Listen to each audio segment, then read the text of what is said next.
Hello, मैं सुभाष। आज हम बात करने वाले हैं फ्लेमिंग के दाएं हाथ के नियम के बारे में। वैसे तो फ्लेमिंग के दो नियम होते हैं, एक दाएं हाथ का नियम और एक बाएं हाथ का नियम। दाएं हाथ के नियम को दक्षिण हस्तांगुष्ठ नियम भी कहते हैं और बाएं हाथ के नियम को वाम हस्त नियम भी। आज हम बात करने वाले हैं दाएं हाथ के नियम के बारे में, यानी कि दक्षिण हस्त अंगुष्ठ नियम के बारे में।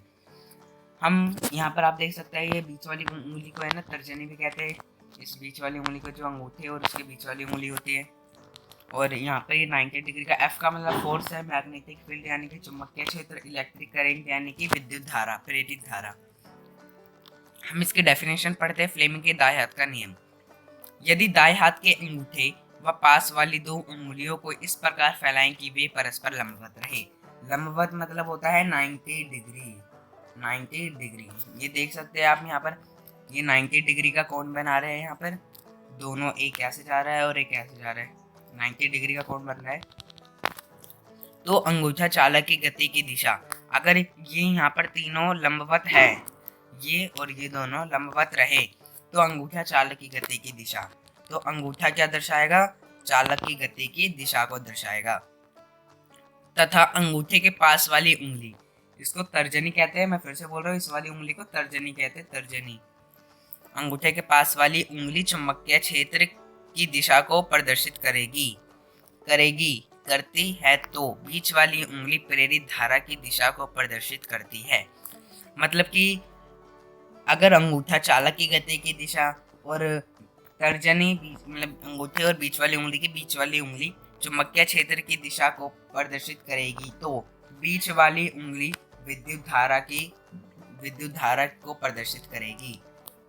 मतलब कि अगर ये चालक की गति की दिशा को, अंगूठा तर्जनी चुंबकीय क्षेत्र की दिशा को, और अगर वो दोनों अगर ऐसा करे, तो हमारी बीच वाली उंगली किसको प्रदर्शित करेगी? प्रेरित धारा की दिशा को, यानी कि विद्युत धारा की दिशा को। ये एफ का मतलब फोर्स है, मैं फिर से बता रहा हूँ। हम एक बार और पढ़ते हैं। यदि दाएं हाथ के अंगूठे व पास वाली दो अंगुलियों को इस प्रकार फैलाएं कि वे परस्पर लंबवत रहे।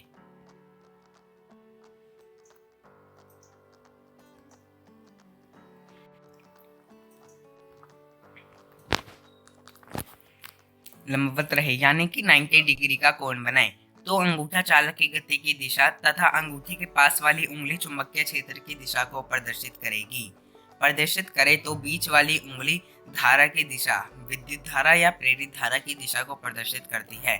जैसे कि आप देख सकते हैं, यहाँ पर ये तीर भी बने हुए, ये तो उंगली के हमारे, मतलब कि आप जब आप हाथ खोलोगे ना इस नियम को देखने के लिए, तो आपके जो तीनों है उसमें 90 डिग्री का कोण बनना चाहिए। एक ऐसे बनेगा और एक ऐसे बनेगा। यहाँ पर ये थोड़ा उंगली इस तरह आएगा, इस तरह, और फिर ये 90 डिग्री का कोण बनेगा। एक यहाँ पर बनेगा, एक यहाँ पर बनेगा और एक यहाँ पर बनेगा। तो हम एक बार बुक वाली लैंग्वेज से भी पढ़ते कि बुक वाले में किस तरह से ये हमें दिखाया गया है कि ये दक्षिण हस्त अंगुष्ठ नियम को दर्शाया है। हम चलते बुक वाले पे। तो हम आ गए अब बुक वाले पे। देखो, आप देख सकते हैं यहाँ पर दूसरा चित्र है।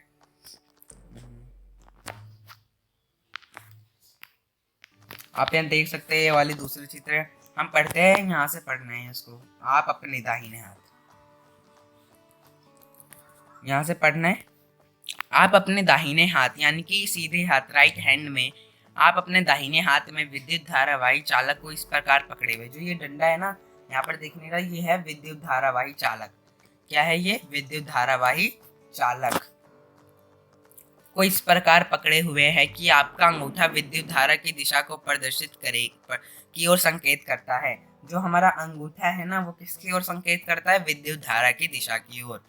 अगर ये विद्युत धारा, अगर मतलब कि अंगूठा विद्युत धारा की दिशा की ओर संकेत करता है, तो हमारी जो उंगलियां हैं वो चालक के चारों ओर, यानी कि ये चालक के चारों ओर चुंबकीय क्षेत्र की क्षेत्र रेखाओं की दिशा में लिपटी होगी।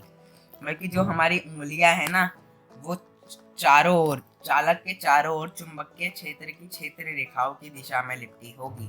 चुंबकीय क्षेत्र होता है, ये देखो, आप दिख गया होगा आपको लिखा हुआ, जो भी बीच में जगह है ना, ये है चुंबकीय क्षेत्र। और इसके अंदर चुंबकीय शक्ति है कि चुंबकीय क्षेत्र की क्षेत्र रेखाओं की दिशा में लिपटी होगी। ये क्षेत्र रेखाएं ऐसे ऐसे घूम रही है, आपको दिख रहे होंगे बहुत सारे। लिपटी होगी। जैसा कि आप चित्र इसमें देख सकते हैं, चित्र में 13.7 में दर्शाया गया है। इसे दक्षिण हस्त यानी कि दाया हाथ अंगुष्ठ नियम भी कहते हैं। दक्षिण हस्त अंगुष्ठ नियम, पेपर में यही लिखाएगा कि दक्षिण हस्त अंगुष्ठ नियम क्या है, वाम हस्त नियम क्या है। दाया हाथ या बाया हाथ जल्दी नहीं लिखाएगा। ये पेपर में बहुत इंपॉर्टेंट है, पेपर में पक्का आता 100% इसके आने की चांस है, इसलिए आप इसको समझ लेना। एक बार मैं फिर से वो वाला समझा देता हूँ जो हमने मतलब आपके लिए खुद बनाया था, इजी सा। आप इसका स्क्रीनशॉट ले लेना अगर आपको ये वाली हमारी वाली जो लैंग्वेज है वो अगर आपको इजी लग रही हो तो। ये वाली अगर आपको इजी लग रही होगी तो आप इसी से लिखना, क्योंकि अगर पेपर में आएगा तो आप लिखना, ये देखो, यदि दाएं हाथ के अंगूठे व पास वाली 2 उंगलियों को इस प्रकार फैलाएं कि वे परस्पर लंबवत रहे। ये यहाँ से यदि से लेकर लंबवत रहे, यहाँ से लेकर यहाँ तक है ना, दोनों नियमों में सेम है, चाहे वो दक्षिण हस्त नियम हो या वाम हस्त नियम हो, दाया हाथ का नियम हो या बाया हाथ का नियम हो, वो यहाँ से यहाँ तक सब में दोनों में सेम लिखना है। तो आप यहाँ पे तो अच्छे से याद कर लेना, ये 3-4 लाइन है, आपकी कॉपी में तो एक लाइन में आ जाएगा।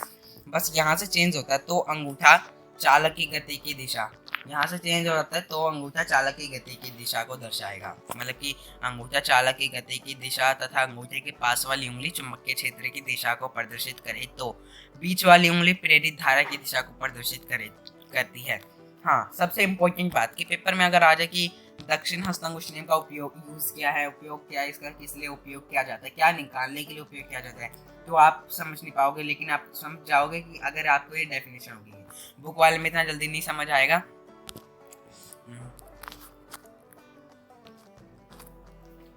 आप देखो, इससे आपको पता चल गया होगा, अंगूठे के पास वाली उंगली चुंबकीय क्षेत्र की दिशा को प्रदर्शित करे, तो बीच वाली उंगली प्रेरित धारा की दिशा को प्रदर्शित करती है। पेपर में पूछ रहे कि नियम की विशेषताएं बताए, दक्षिण हस्त अंगुष्ठ नियम की विशेषताएं, तो आप पहले तो ये यहाँ से यहाँ तक लिख देना, लंबवत रहे, यदि से लेकर लंबवत रहे तक। और आपको अगर पूछे कि इसका उपयोग किस लिए किया जाता है, तो आप यहाँ से देख सकते हो, तो बीच वाली उंगली से लेकर धारा की दिशा को प्रदर्शित करे, तो बीच वाली उंगली यानी कि ये वाली उंगली विद्युत धारा वाली उंगली और प्रेरित धारा की दिशा को प्रदर्शित करती है। अगर ये चालक की गति की दिशा को प्रदर्शित करे, ये चुंबकीय क्षेत्र की दिशा को प्रदर्शित करे, तो अपनी बीच वाली उंगली किसको प्रदर्शित करेगी, प्रेरित धारा की दिशा यानी कि विद्युत धारा की दिशा, इलेक्ट्रिक करंट की दिशा को प्रदर्शित करेगी। अब इसका यूज तो आपको समझ आ गया होगा कि किस लिए उपयोग है, एक बार मैं भी बता देता हूँ। इसका उपयोग मुख्यतः बीच वाली, इसका मतलब कि इसकी जो मेन उपयोग होता है ना, वो बीच वाली उंगली से होता है। आपको पहले पॉइंट में ये लिखना है इसका उपयोग में, कि इसका उपयोग मुख्यतः बीच वाली उंगली के लिए किया जाता है, और इसका उपयोग मेन जो है वो आपको लिखना है, इसका उपयोग बीच वाली उंगली प्रेरित धारा की दिशा को प्रदर्शित करती है। मतलब कि जो बीच वाली उंगली है ना, वो प्रेरित धारा की दिशा को प्रदर्शित करती है। तो आप लिखोगे, फ्लेमिंग के दाएं हाथ का नियम का उपयोग मुख्यतः प्रेरित धारा की दिशा को प्रदर्शित करती है। प्रेरित धारा की दिशा को निकालने के लिए उपयोग किया जाता है।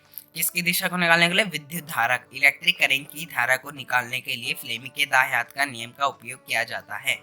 आप समझ गए होंगे कि मतलब कि इसका उपयोग क्या था। हम अगली वीडियो में बनाएंगे जिसमें वाम हस्त नियम के बारे में होगा, यानी कि फ्लेमिंग के बाएं हाथ के नियम के बारे में। ये पेपर में बहुत है, ये 3 नंबर या 5 नंबर में पक्का आना है, इसलिए आप इसको पेपर में पढ़ के जरूर जाइएगा। अगर आपने ये वीडियो देख ली हो तो इस वीडियो को लाइक भी कर देना और चैनल को सब्सक्राइब भी कर देना और बेल आइकन भी दबा देना, ताकि आपके पास सबसे पहले नोटिफिकेशन है और आप हमारे सबसे पहले देखने वाले दर्शक बने। तो आज की इस वाले वीडियो में इतना ही, अब मिलेंगे अगली वीडियो में, तब तक के लिए गुड बाय।